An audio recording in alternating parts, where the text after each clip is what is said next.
Super good news Malashri ಮತ್ತೆ ಬಾಳು ಅವರ ಕಡೆಯಿಂದ ಅಂದ್ರೆ ಅದುವೇ ಅವರು ಟಿವಿಲಿ ಪ್ರತಿ ವಾರ ಕಾಣಿಸ್ಕೋತಾ ಇದ್ದಾರೆ. ಎಲ್ಲರೂ ಕೂಡ ನೋಡಿ ಗ್ರ್ಯಾಂಡ್ ಓಪನಿಂಗ್ ಕಾರ್ಯಕ್ರಮ ಲಾಸ್ಟ್ ವೀಕ್ ಬಂತು. ಮಾಲಾಶ್ರೀ ಬೆಳಗುಂದಿ ಬಾಳು ಅವರು ಕೂಡ ತುಂಬಾ ಚೆನ್ನಾಗಿ ಎಂಟ್ರಿ ಕೊಟ್ಟು ಹಾಡನ್ನು ಸಹ ಹಾಡ್ತಾರೆ. ಹಾಗಾದ್ರೆ ಈ ವಾರ ಯಾವ ರೀತಿ ಪರ್ಫಾರ್ಮೆನ್ಸ್ ನೀಡ್ತಾರೆ, ಬೇರೆ ಬೇರೆ ಕಂಟೆಸ್ಟೆಂಟ್ಸ್ ಗಳು ಇದ್ದಾರೆ, ಸೊ ಅವ್ರನ್ನೆಲ್ಲ ಹಿಂದಿಕ್ಕಿ ಇವ್ರು ಯಾವ ರೀತಿ ಮುಂದೆ ಹೋಗ್ತಾರೆ, ಎಷ್ಟು ವಾರಗಳ ಕಾಲ ಜೋಡಿ ನಂಬರ್ 1 ರಿಯಾಲಿಟಿ ಶೋ ನಲ್ಲಿ ಇರ್ತಾರೆ. ಜಡ್ಜಸ್ ಗಳು ಈ ಒಂದು ಜೋಡಿನ ನೋಡಿ ತುಂಬಾನೇ ಖುಷಿ ಪಡ್ತಾರೆ. ಉತ್ತರ ಕರ್ನಾಟಕದ ಏಕೈಕ ಪ್ರತಿಭೆಗಳು ಅಂತ ಹೇಳ್ಬೋದು ಬಂದಿರುವಂತದ್ದು ಈ ಶೋಗೆ. ಸೊ ಹೀಗಾಗಿ ಎಲ್ಲರ ಕಣ್ಣು ಇವರ ಮೇಲಿದೆ. ಸಖತ್ತಾಗಿ ಹಾಡು ಹೇಳ್ತಾರೆ, ಸಖತ್ತಾಗಿ ಡ್ಯಾನ್ಸ್ ಮಾಡ್ತಾರೆ, ಲಿರಿಕ್ಸ್ ಬರೀತಾರೆ. ಬಾಳು ಬೆಳಗುಂದಿ ಅವರು ಈಗ ಸರಿಗಮಪ ಬಳಿಕ ಇನ್ನೊಂದು ರಿಯಾಲಿಟಿ ಶೋಗೆ ಬಂದಿದ್ದು ಬಹಳಷ್ಟು ಖುಷಿ ಆಯ್ತು. ಮಗ ಸ್ವಲ್ಪ ದೊಡ್ಡವನಾಗಿರುವಂತ ಕಾರಣ ಶೋಗೆ ಎಂಟ್ರಿ ಕೊಟ್ಟಿದ್ದಾರೆ.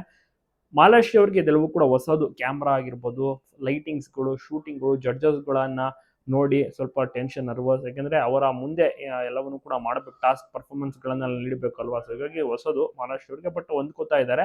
ಸೊ ನಿಮಗೂ ಕೂಡ ಇಷ್ಟನಾ ಈ ಒಂದು ಜೋಡಿ?